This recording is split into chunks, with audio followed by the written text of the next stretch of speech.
Yahweh nalela nalela nalela mingyo lelo pangusi pinzoli nanga. On ne vient pas à l'église pour le matérialisme, on ne vient pas à l'église pour des choses passagères. Le but pour lequel nous venons à l'église, c'est pour avoir la vie éternelle. Car Dieu a tant aimé le monde qu'il a donné son Fils unique, afin que quiconque croit en lui ne périsse point, mais qu'il ait la vie éternelle. Mais aujourd'hui, il y a des doctrines erronées. Il y a par exemple cette doctrine qui dit, viens en Jésus, tu auras ceci, ce qu'on appelle l'évangile de prospérité. Je ne suis pas d'accord unanime avec cet évangile. On ne vient pas en Jésus-Christ pour avoir des choses passagères. Nous venons d'abord en Jésus pour avoir la vie éternelle. Shalom, bien-aimés dans le Seigneur. C'est votre humble serviteur, le pasteur Dadi Mayassi de Belgique. Comme vous l'avez constaté encore ce matin, je tiens notamment à rendre grâce à Dieu pour ce privilège qui nous accorde de pouvoir encore nous retrouver une fois davantage pour vous parler de la part du Seigneur.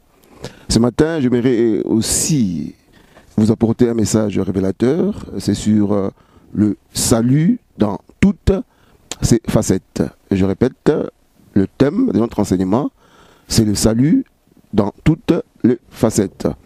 J'aimerais prendre un texte qui est connu de tous, un texte que nous connaissons très bien, un texte que nous pouvons même réciter sans pour autant ouvrir la Bible, mais par respect des Écritures saintes, nous allons quand même le lire pour pouvoir les décortiquer. Beaucoup de gens lisent ces textes sans pour autant appréhender le contenu, le fond de ce que le Saint-Esprit a voulu nous révéler au cours du temps. C'est Jean chapitre 3, le verset 16. La Bible dit, car Dieu a tant aimé le monde qu'il a donné son Fils unique, afin que quiconque croit en lui ne périsse point, mais qu'il ait la vie éternelle.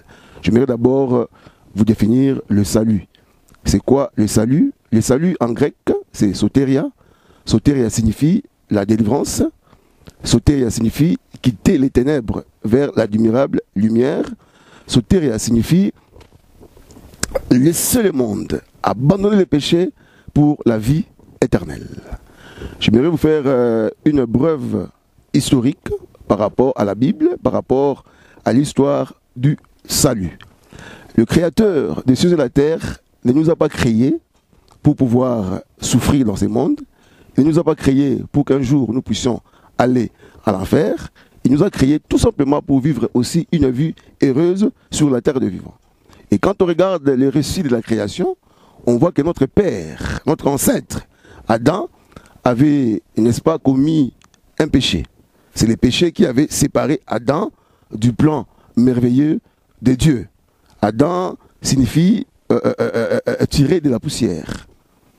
La Bible nous apprend que chaque soir, Dieu descendait du ciel pour pouvoir s'entretenir avec Adam. Et on se rend compte que, fur et à mesure, le Seigneur descendait pour parler à Adam, leur relation était intacte. J'ouvre une parenthèse en disant ceci. La relation avec Dieu ne peut jamais se rompre, mais par contre, la communion avec le Seigneur peut se rompre. Je donne un exemple concret pour pouvoir illustrer ce que je vous dis. Un papa qui met au monde un enfant, cet enfant demeure son enfant. Même s'il y a eu un forfait, même si l'enfant commet une bêtise, l'enfant demeure. C'est que les gens qui ont fait les droits appellent la filiation. La filiation, c'est les degrés de parenté qui existent entre un enfant et un parent. Donc l'enfant demeure toujours l'enfant de son papa ou de sa maman parce qu'il y a les liens de sang qui nous unissent. La relation demeure. Mais la communion avec le papa et son enfant peut se briser. Si et seulement si l'enfant commet des choses qui ne rendent pas gloire par rapport à son papa. Donc là, on parle de cassure des communions. Et ça revient au même avec Dieu. La relation, quand Adam avait péché, la relation avec Dieu continuait. Mais par contre, la communion avec Dieu n'y était plus. Parce qu'un soir, quand Dieu est descendu, il a appelé Adam, Adam, où es-tu? Adam va dire, je me cache. Dieu va dire à Adam, pourquoi te caches-tu? Adam va rétorquer en disant, je me cache tout simplement parce que je suis nu. Et Dieu va lui poser la question, comment sais-tu que tu es nu? C'est de là où le péché était rentré dans le monde. Le péché signifie la transgression de la loi. Si tu veux notamment être ami de Dieu, il faut tout simplement abandonner le péché. Mais Dieu, ayant un amour infini pour ses créatures, Dieu ayant un amour infini pour son peuple, n'a pas voulu se taire. Au cours du temps, il a envoyé les différents prophètes pour pouvoir remédier à la situation, malgré qu'ils ont fait leur travail, mais n'ont pas pu arriver au terme du travail. Vu que c'était des humains, ils étaient limités. Et Dieu lui-même, dans sa préscience, dans sa bonté, dans sa providence, a voulu s'incarner. C'est de là où on parle de l'incarnation. Dieu a pris la forme humaine. Jésus-Christ n'est pas seulement un homme. Jésus-Christ n'est pas seulement tout ce que nous croyons, tout ce que nous pouvons envisager, mais Jésus-Christ est Dieu. Il est 100% homme et il est 100% Dieu. Donc Dieu a pris la forme humaine. Il est venu naître à Bethléem, dans le ventre d'une sainte que nous connaissons, d'une vierge appelée Marie, pour pouvoir nous sauver. C'est de là où est sorti ce verset, car Dieu a tant aimé le monde qu'il a donné son Fils unique, afin que quiconque croit en lui ne périsse point, mais qu'il ait la vie éternelle. La vie éternelle, nous l'avons seulement si nous croyons en Jésus-Christ comme étant notre Sauveur et notre Seigneur. Mais il y a un problème ici, pour nous les croyants actuels. Quand on reçoit Jésus-Christ comme étant notre Sauveur et notre Seigneur, on croit que la vie s'arrête là. Le salut, ce n'est pas seulement du fait que Jésus-Christ nous a sauvés.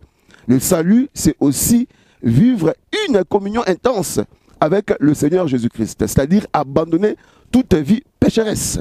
Abandonner tout ce qui n'honore pas le Seigneur. C'est aberrant de voir un chrétien qui prie le Seigneur et continuer à vivre, par exemple, une vie de cohabitation. C'est aberrant de voir un chrétien sauvé qui marche avec le Seigneur marchander la foi, c'est-à-dire faire des choses erronées, des choses qui ne glorifient pas le Seigneur, des choses aberrantes. C'est pratiquement impossible. Donc c'est vivre dans l'indifférence, si vous me permettez les termes. Mais nous servons un Dieu qui est bon, qui ne vient pas pour pouvoir nous condamner. Il vient pour nous sauver. Il a dit, car Dieu a tant aimé le monde, qu'il a donné son Fils unique, afin qu'il quiconque croit en lui ne périsse point, mais qu'il ait la vie éternelle. Toute personne qui croit en Jésus, toute personne qui confesse de tout son cœur que Jésus-Christ est Seigneur, Christ vient automatiquement habiter dans son cœur et il commence une nouvelle vie avec le Seigneur. C'est de là où on parle de la nouvelle création. 2 Corinthiens chapitre 5, le verset 17 dit ceci: si quelqu'un est en Christ, il est devenu une nouvelle créature, les choses anciennes sont passées, voici maintenant toutes choses sont devenues nouvelles. Chacun de nous a un passé. Même moi qui vous parle, j'ai un passé. Je ne suis pas né pasteur. D'ailleurs, on n'est pas chrétien. Chrétien, on le devient. Même si tu es né dans une famille chrétienne. C'est pourquoi ça me frappe aux oreilles quand j'entends les gens dire que je suis né chrétien, je suis né dans une famille chrétienne. Ça, vous pouvez imaginer comme vous voulez. Mais retenez une chose, c'est qu'on n'est pas chrétien. Chrétien, on le devient. On devient chrétien quand? Si et seulement si on reçoit Jésus-Christ dans sa vie comme son Sauveur et son Seigneur. Et dans ce sens-là, la vie nouvelle commence. Et Dieu, quand vous confessez, quand vous vous donnez à lui, il oublie tout votre passé. Même si tu avais tué, même si tu avais avorté, même si tu avais fait des manigances quelconques, quand tu confesses de tout ton cœur, le Seigneur oublie, il abandonne, tu deviens une nouvelle créature. Maintenant, il y a un problème ici qui commence entre l'ancienne vie que vous aviez autrefois et la nouvelle vie. C'est de là où la Bible parle du vieil homme et du nouvel homme. Parce que l'être humain en soi est tripartite. Je suis esprit, je possède une âme et je vis dans un corps. Quand je reçois Jésus dans ma vie, quand tu reçois Jésus dans ta vie, qu'est-ce qui se passe? Automatiquement, ton esprit est sauvé. Ton âme est en train d'être sauvée et ton corps sera sauvé. Mais il y a un grand combat entre l'âme et l'esprit. Parce que ton vieil homme commencera à te rappeler des choses que tu faisais autrefois. Et le nouvel homme, c'est-à-dire l'être humain qui vient de naître en Jésus-Christ, te dira aussi autre chose. Mais nous savons que de nous-mêmes, nous ne pouvons absolument rien. Il n'y a que le Saint-Esprit qui est notre gage, qui est cette personne de Dieu à lui-même qui vient habiter en nous, qui nous aide à pouvoir tout abandonner pour réellement un jour vivre la gloire de Dieu. On ne vient pas à l'église pour le matérialisme, on ne vient pas à l'église pour des choses passagères. Le but pour lequel nous venons à l'église, c'est pour avoir la vie éternelle. Car Dieu a tant aimé le monde qu'il a donné son Fils unique, afin que qu'on croit en lui ne périsse point, mais qu'il ait la vie éternelle. Mais aujourd'hui, il y a des doctrines erronées. Il y a par exemple cette doctrine qui dit, viens en Jésus, tu auras ceci, ce qu'on appelle l'évangile de prospérité. Je ne suis pas d'accord, unanime, avec cet évangile. On ne vient pas en Jésus-Christ pour avoir des choses passagères. Nous venons d'abord en Jésus pour avoir la vie éternelle. Ce qui fait que beaucoup de chrétiens aujourd'hui, qui ne comprennent pas la sainte doctrine, qui ne comprennent pas les buts pour lesquels ils sont sauvés, abandonnent carrément la foi. Souvenez-vous de ce que je vous ai dit la fois passée, quand j'avais parlé de la foi. La question que Christ avait posée. Est-ce que quand le Fils de l'homme viendra, trouvera-t-il la foi sur la terre des vivants? Mais pourquoi beaucoup de gens abandonnent? Tout simplement parce qu'ils n'ont pas une compréhension sainte. Parce qu'ils n'ont pas une compréhension saine de la parole de Dieu. Nous ne suivons pas Jésus-Christ pour des choses futiles. Nous suivons Jésus-Christ pour aller au ciel. Mais au retour, parce que le salut, ce n'est pas seulement aller au ciel, le salut, c'est aussi vivre une vie heureuse. C'est ainsi que Jésus dira dans Matthieu, chapitre 6, le verset 33, « Cherchez premièrement le royaume et la justice de Dieu, et toutes les choses vous sera données par-dessus tout, par surcroît. » Autrement dit, la première des choses que nous avons à faire ici, c'est d'abord la vie éternelle. Or, quelqu'un qui cherche la vie éternelle cherche à tout prix à plaire à son Créateur, c'est-à-dire abandonner toute vie qui ne rend pas gloire à Dieu. On peut vous prêcher tout ce que vous voulez. On peut vous parler de la foi. On peut vous parler de l'élévation. On peut vous parler du succès. On peut vous parler de la réussite. Mais si on ne vous parle pas d'abandonner le péché, ça sert à quoi? C'est ainsi que la Bible dira, à quoi sert à un homme de gagner le monde si un jour il perdait son âme? Ce qui est ultime, ce qui est crucial, ce qui est très important, ce qui est fondamental, capital pour ta vie, c'est d'abord de comprendre que ma communion avec le Seigneur doit être parfaite. Quelqu'un a dit dans son bouquin que un bon chrétien, c'est un chrétien repentant. C'est-à-dire un chrétien qui prend conscience de sa marche avec le Seigneur. Des fois, faisons des bilans. Il y a plusieurs sortes de bilans. Il y a les bilans journaliers, il y a les bilans hebdomadaires, il y a les bilans mensuels, il y a les bilans trimestriels, il y a les bilans semestriels, il y a les bilans annuels. Quand nous marchons avec le Seigneur, apprenons à faire ce qu'on appelle l'introspection. C'est-à-dire, rentrons en nous-mêmes, posons-nous des questions. La manière dont je marche avec le Seigneur, ça plaît vraiment à mon maître. Parce qu'on a reçu Jésus, non pas seulement comme son sauveur, comme son maître. Sauveur, c'est par rapport au salut, du fait qu'on a cru en son nom. Mais maître, Seigneur, c'est notre maître, c'est-à-dire c'est lui qui est notre guide. Nous sommes censés pouvoir respecter la parole. Nous sommes censés pouvoir respecter toutes les ordonnances divines afin de vivre toutes sortes de bénédictions de Dieu. C'est de là où d'ailleurs je peux ouvrir une parenthèse en disant, sur cette terre de vivant, il y a plus de 7 milliards de personnes. Et dans ces 7 milliards de personnes, il y a 3 types d'hommes. Il y a l'homme animal, il y a l'homme charnel et il y a l'homme spirituel. Un homme animal, c'est celui qui ne connaît pas Dieu. Pour lui, Dieu n'existe pas. C'est de là où on parle de l'athéisme, par exemple. Il y a des païens, ils savent que Dieu existe, mais ils s'en foutent de Dieu. La Bible appelle ces gens des hommes animaux, carrément, parce qu'ils n'ont pas une bonne conscience de la part de Dieu. Mais vu que je parle de la chrétienté, dans la vie spirituelle, il y a 2 types d'hommes. Il y a les chrétiens spirituels, il y a aussi les chrétiens charnels. Un chrétien spirituel a cru en Jésus comme étant son sauveur et son Seigneur. Et un chrétien charnel aussi a cru en Jésus comme étant son sauveur et son Seigneur. Et la nuance, c'est quoi en fait? La nuance, c'est du fait qu'un chrétien spirituel a cru en Jésus comme son sauveur et en même temps, il respecte ce que Dieu demande. Tout ce qui ne glorifie pas Dieu, il ne le fait pas. Un chrétien charnel, il vient à l'église aussi, il croit en Jésus, mais il fait des choses aberrantes qui ne tiennent pas debout par rapport à sa foi. Un être sage, un être mature, c'est celui qui s'attend à 2 choses. Jésus-Christ peut venir aujourd'hui. Si Jésus vient, quelle sera ta place? Ou bien la mort peut frapper. Je vais vous donner un témoignage par rapport à ma vie courante. c'est à partir de ce témoignage-là que j'ai compris qu'il y a un Dieu qui existe, que j'ai compris qu'on ne blague pas avec Dieu, que j'ai compris qu'on ne se moque pas avec Dieu. Vous savez, mon père est décédé en 2015. C'était le 7 janvier 2015. J'étais en Belgique. J'étais en plein travail. Pendant ma pause, je me suis dit de pouvoir appeler ma mère pour savoir comment ils allaient. J'ai appelé la maman. La maman m'a dit qu'ils allaient très bien. Et je vais me poser la question par rapport au papa. Il me dira que le papa se repose dans sa chambre. Donc mon père était en très bonne santé. Et à 20 h, ma mère va me rappeler pour me dire que ton père n'est plus. Ah, mais je me suis posé pas mal de questions. Mais comment est-ce que mon père n'est plus? Parce que je vous ai appelé à 12 h. Vous m'avez répondu que le papa allait bien. Et juste après, vous me rappelez pour me dire que le papa n'est plus. Donc, c'est de là où j'ai compris que l'être humain n'est pas le maître de son souffle. C'est Dieu qui est le maître de différents souffles que nous avons. C'est pourquoi un être sage, un être mature, c'est celui qui à tout prix apprend à marcher avec ses créateurs divins, à marcher avec ces dieux-là. Parce que la mort peut frapper aujourd'hui. Si la mort frappe, quelle sera ta place?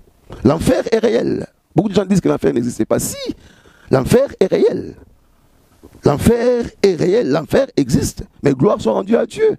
Après qu'il y ait péché, après qu'il y ait cataclysme, il a voulu nous sauver par son amour. Lui-même a pris notre place. Il a accepté la croix pour pouvoir remédier à cette situation. Quelle grâce! Quelle grâce! Et ce n'est pas notre foi à nous-mêmes qui nous sauve. La Bible dit dans Éphésiens, nous sommes sauvés par grâce au moyen de la foi.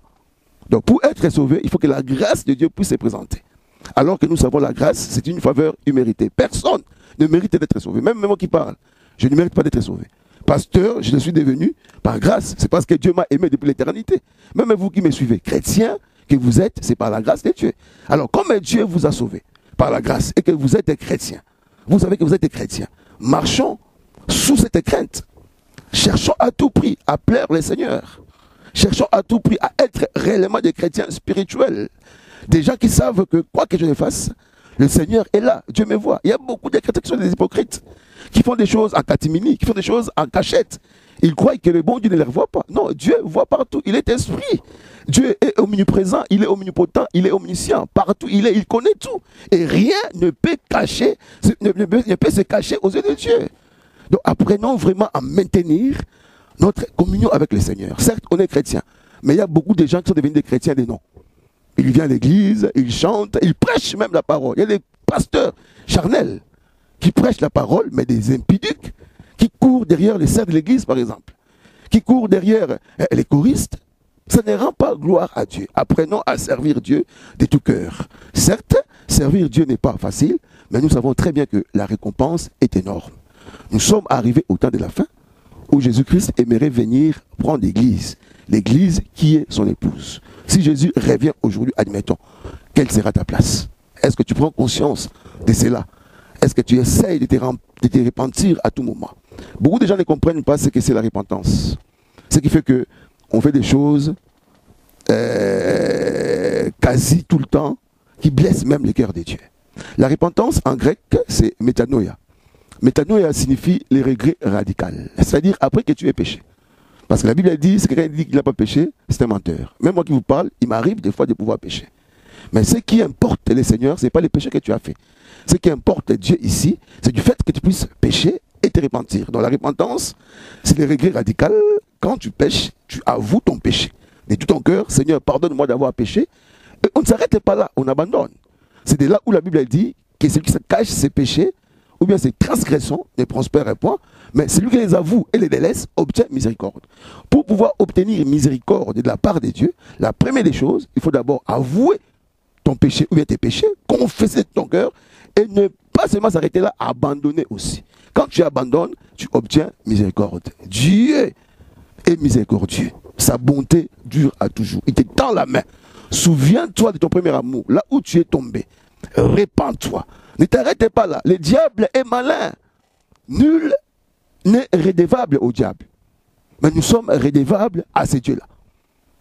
Le diable est malin. Des fois, il vient s'aimer la culpabilité dans nos cœurs pour nous dire qu'écoute, le Seigneur ne t'écoutera pas. C'est fini, tu n'es plus son enfant. Non, non, non, non, non, non, non.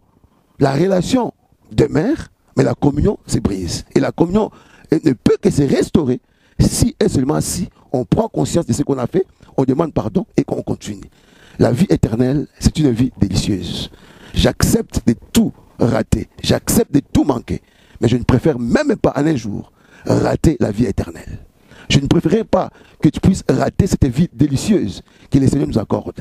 Depuis que tu as commencé à marcher avec Dieu, souviens-toi, mais un jour de rencontrer ce maître que tu as tant aimé, le créateur des cieux et de la terre, Jésus-Christ, son Fils, ça sera une joie énorme.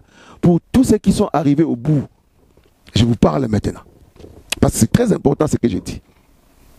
Pour tous ceux qui sont arrivés au bout, ils se sont dit, écoute, la vie chrétienne ne sert à rien. Nous ne voyons pas la raison pour laquelle nous prions. Non, non, non. Ça sert à quelque chose. Dieu n'est pas un stupide. Dieu n'est pas un insensé pour t'avoir sauvé. Si tu as sauvé, c'est parce qu'il y a un but. Je mérite qu'un jour, nous tous, nous puissions nous retrouver là-bas au ciel, en train d'adorer cet agneau de Dieu qui ôte le péché du monde. Jésus-Christ n'était pas venu pour nous condamner. Jésus-Christ était venu pour nous sauver. La condamnation, c'est une doctrine que le diable a érigée. C'est une doctrine que le diable a faite pour nous éloigner de Dieu. Dieu ne te condamne pas par rapport à ta vie. Même si tu es prostitué, même si tu te masturbes, même si tu fais des choses qui ne glorifient pas le Seigneur, tu vis dans l'inceste, dans la bestialité, oui, c'est encore possible.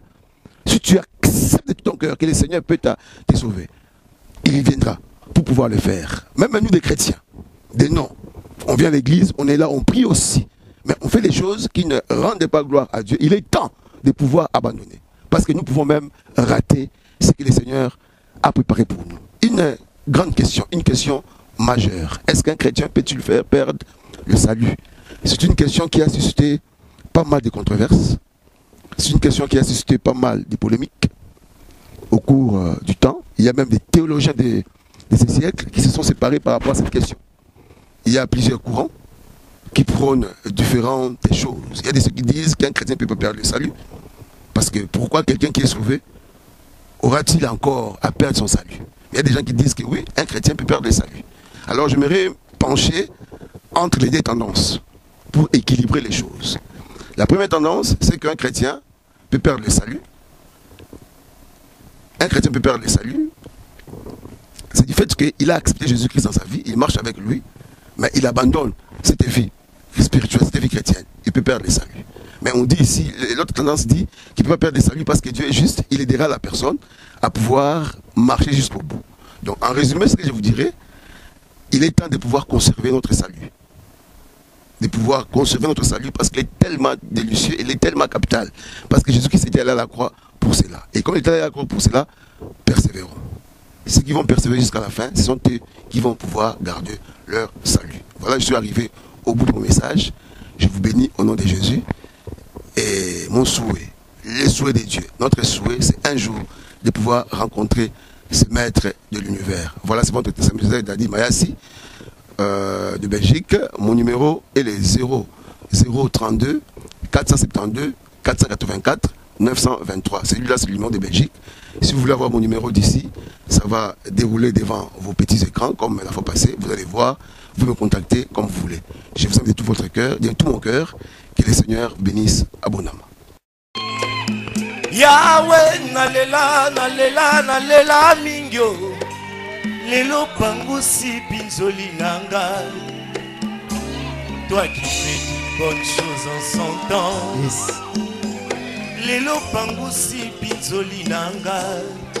On ne vient pas à l'église pour le matérialisme, on ne vient pas à l'église pour des choses passagères.